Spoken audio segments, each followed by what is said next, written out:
Hi, you're listening to Tales from the Tech Corridor, a brand new podcast series in which I am asking entrepreneurs and founders of exciting tech businesses what inspired them and how they got from their initial idea to where they are today. I'm Joanna Goodman. I'm a tech journalist. My guests are at the forefront of developments in our digital and connected world, and we are talking about the innovations that are changing how we live and work.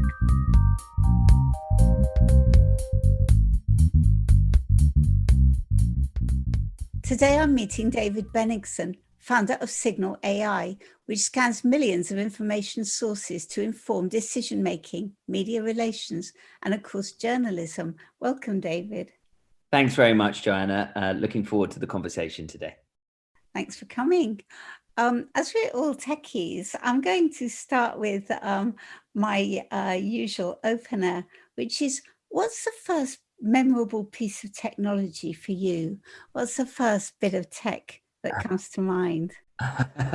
Well, if I think back to my childhood, I think the first piece of technology I was terribly passionate about was a Nintendo Game Boy, which I unfortunately had to share with my older sister, and so there were many a battle over who could spend time on playing Mario. But I'm still a huge fan of that Game Boy, and I dug through my parents' attic recently to dig it out, and was incredibly pleased that 20 years on it still works. So yeah, that's certainly my first memory of interacting with technology as a child.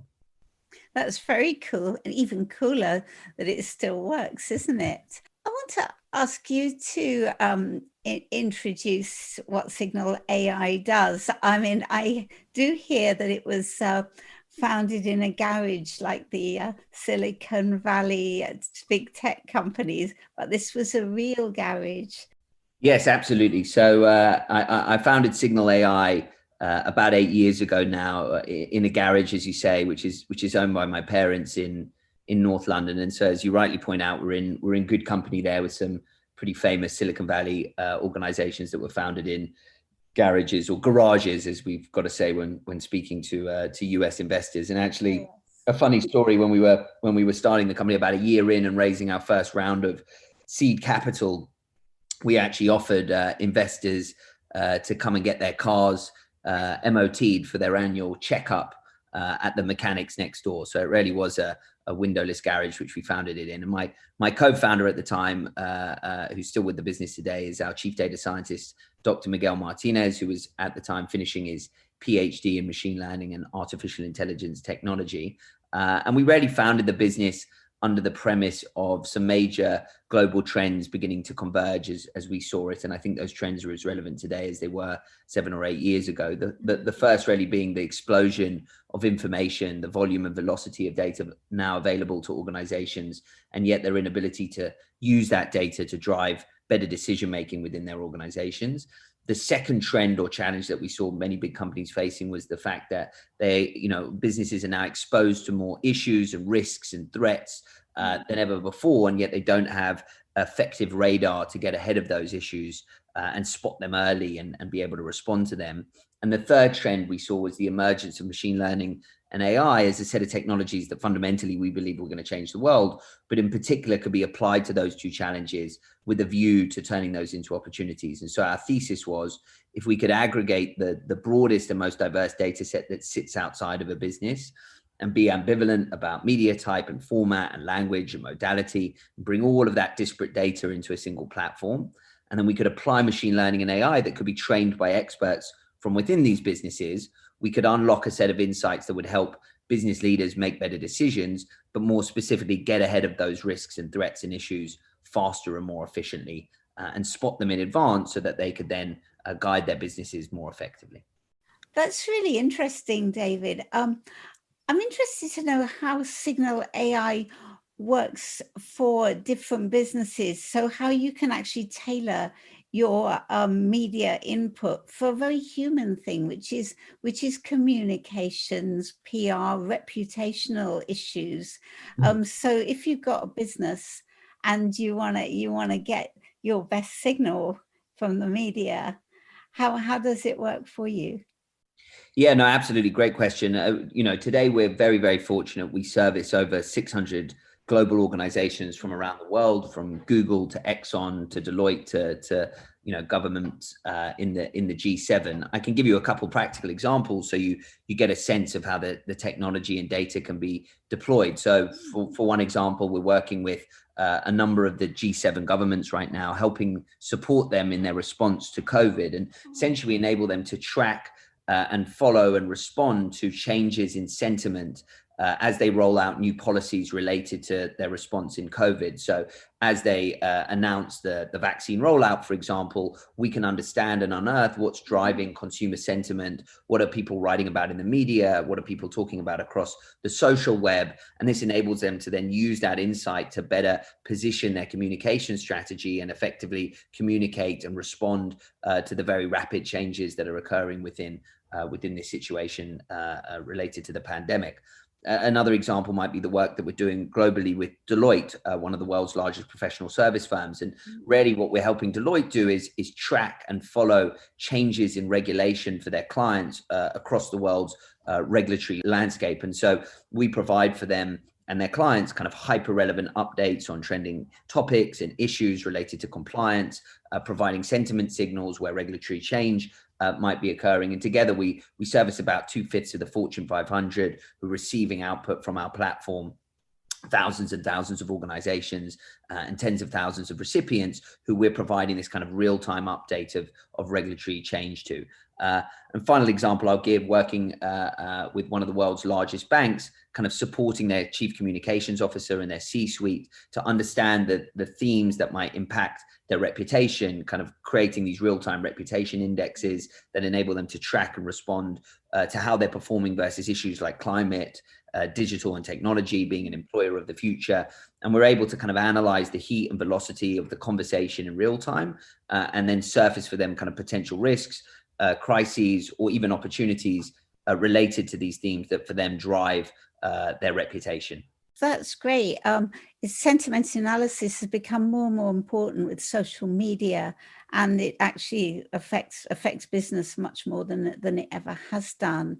And the COVID thing is brilliant because it's helping getting messages across and seeing if messages are getting across. There is a life and a death decisions.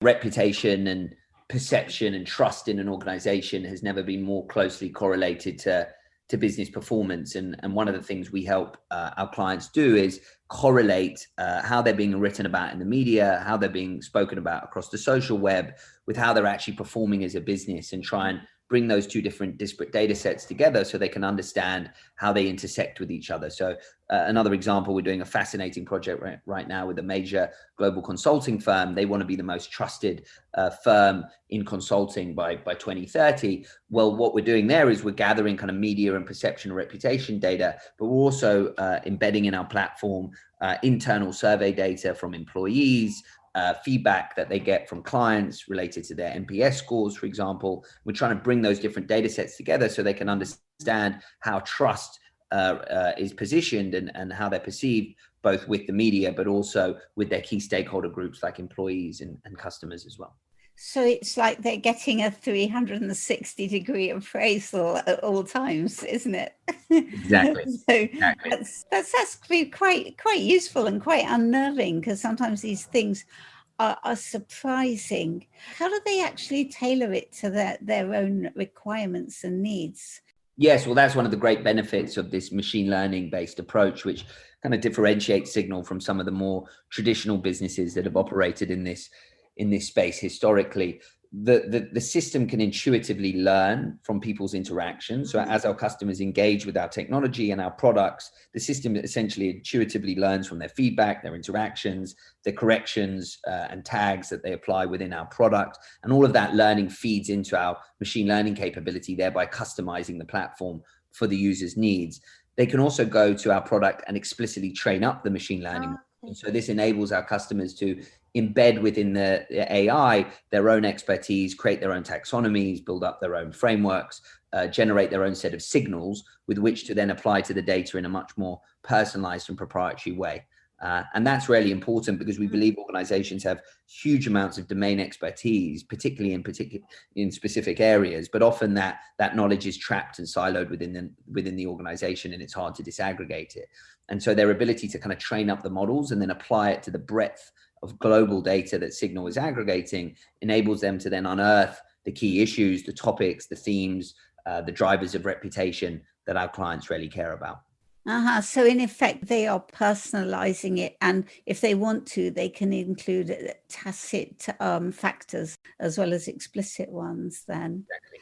Tell us about another topical thing, which is the work that you've done for Biden's first 100 days project.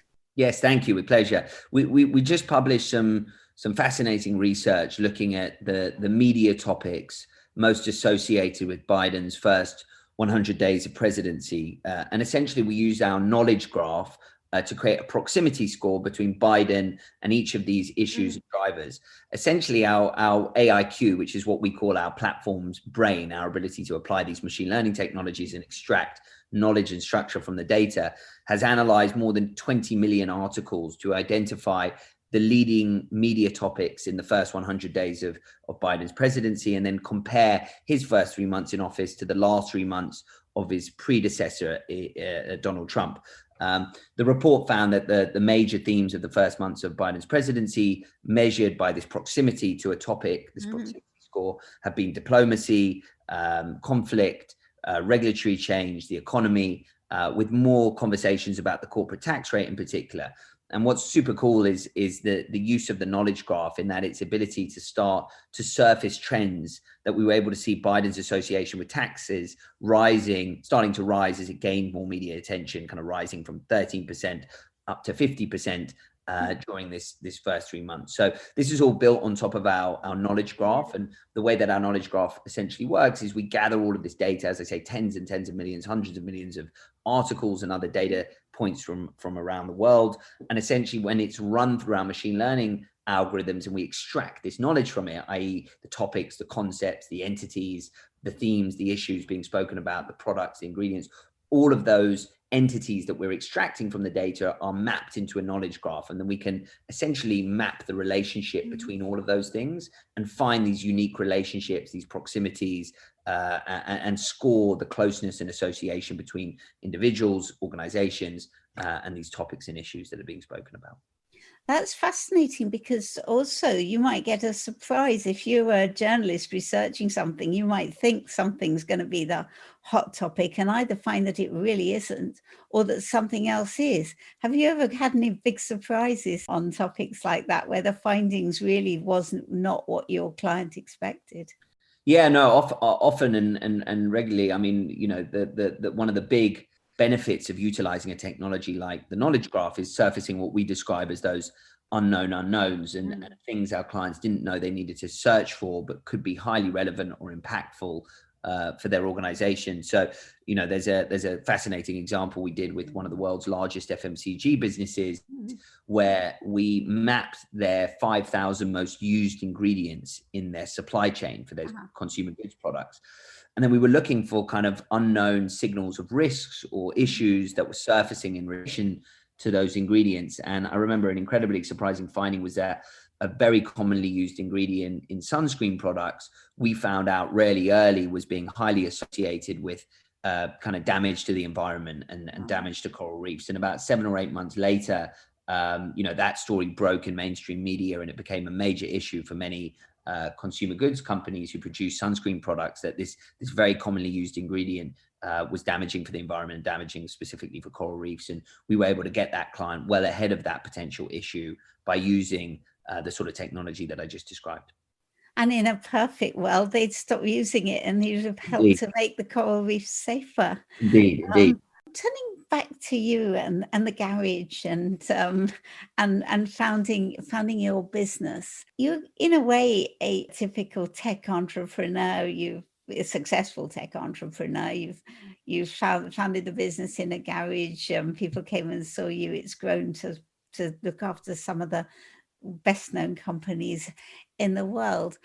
I know this is a bit of a cliched question, but what is the secret of your success? Have you got some wisdom that you could share with maybe startups that are starting right now? I always get very bashful when a little bit bashful when asked questions like that, because as a first-time entrepreneur, I feel like I'm still figuring out and learning a lot on this journey. And having started the business in my mid-20s, I was very inexperienced, and so I think probably one of the secrets to any of the success that I've had thus far has been a kind of healthy dose of being aware of what I don't know, and trying to be humble and self-aware in where I can add value for the company, and where more importantly, my job is to find the best possible people and bring them into the organization and give them the space and the capacity and the autonomy to deliver their results. And I guess I've probably been influenced a little bit by my mother, who runs an executive search firm. So she spends her life recruiting people and putting together teams, and she's run her own kind of boutique specialist firm in that area for many years. And, one of the things she drummed into me is that building a great business is about building great teams and hiring the best possible people who are smarter than you, and then giving them that sort of environment they can flourish in. And so that's certainly been one of my core focus areas, which is, as I say, hiring the best talent and then getting out of their way to make sure they can deliver great results for the company. As you're expanding, does getting the best people become more of a challenge? Yeah, I think hiring great people and building a world-class team is something that never ends. And I think one of the fascinating things about entrepreneurship, or building a company from nothing to something, and we're now, whatever it is, 170, 180 folks in a couple of offices around the world. So we're a fairly large organization. That challenge remains, and you have to keep pushing yourself to carry on recruiting the best possible people, carry on reshaping the organization to be fit for purpose for the size and scale that you are.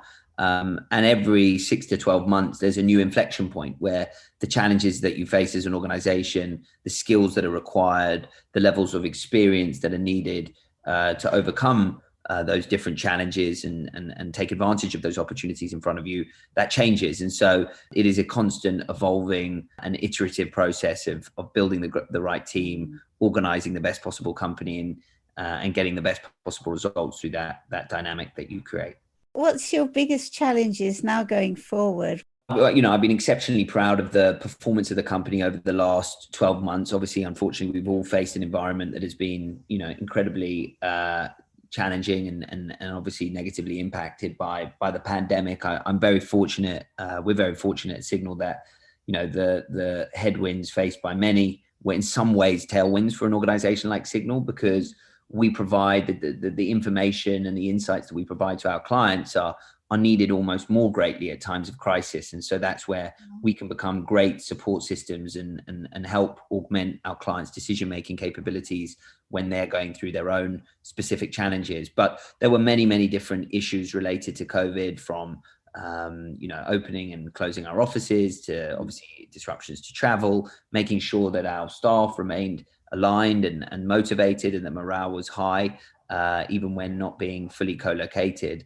And now I think, moving on from that, having gotten through some of the worst of this period, and continue to grow the business really successfully and continuing to expand, I think we're now entering a new phase for the organization where we want to more aggressively ramp up and scale internationally. We've grown our office in the US over the last couple of years from a handful of people up to 40 or 50 odd, and we want to accelerate our growth in that particular market. We have an office in APAC as well, and we're looking to expand into that region further too. I think the benefit of the Signal platform is that it is highly scalable, highly trainable, and clearly is servicing a really important need for our clients. And so I think the biggest challenge for us now, which is a nice one to have, is how quickly can we mobilize that international workforce? How quickly can we grow? And how do we do that in a way that enables us to retain all of the good qualities and values and cultural DNA that we've got within the organization? How do we not lose that startup garage mentality, despite kind of more aggressively growing the business internationally and not all being co-located together? Yeah, it's fascinating. And what are you most proud of so far in your business? Well, I guess maybe I'm a typical entrepreneur in that we don't often look backwards too much and pat ourselves on the back. We're probably constantly looking forward and thinking about what we have to achieve next, as opposed to what we've achieved thus far. But there have been many fantastic moments for us. From working through the garage in the garage and winning our first couple clients. I still remember very fondly the first check that was ever written to us by a prospective investor, and at the time we had no idea what we should charge or price for our product. And I remember us debating, should it be £1,000 a month or £2,000 a month? And I think I ended up quoting £10,000 a month, and the client signed up, and we were all very shocked and realized maybe we should have charged more.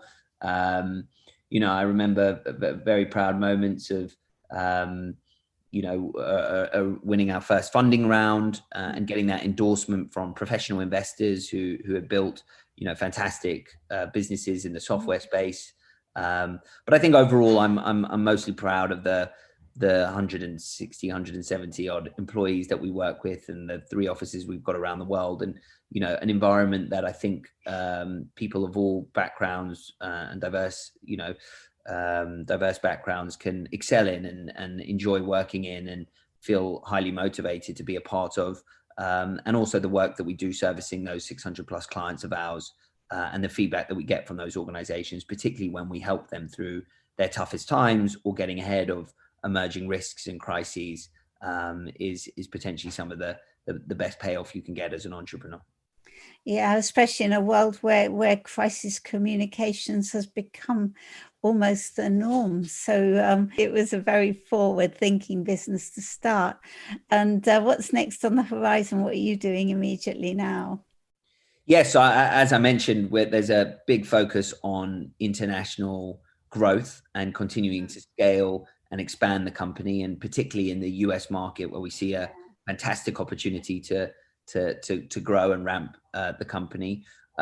We also, are continuing to work toward our long-term vision for the company, which is to truly change the way business leaders make decisions through the use of data and technology. We firmly believe in this possibility of decision augmentation, as we call it, where tools like Signal respond to a need from leaders, business leaders, and have insights surfaced in the moment, and the platform almost being used as a natural extension in the decision-making capabilities of our customers, where before you have to ask, the system has learned what matters most to you and serves up these nuggets of intelligence, these warnings of reputational risk and emerging opportunities for you. And so, we're incredibly excited about that vision for decision augmentation. And we believe that the technology we've developed, the machine learning capabilities, the knowledge graph that we've created, and the hundreds of customers that we're already servicing is kind of shining a pathway for us to achieve that vision and realize it over the coming years.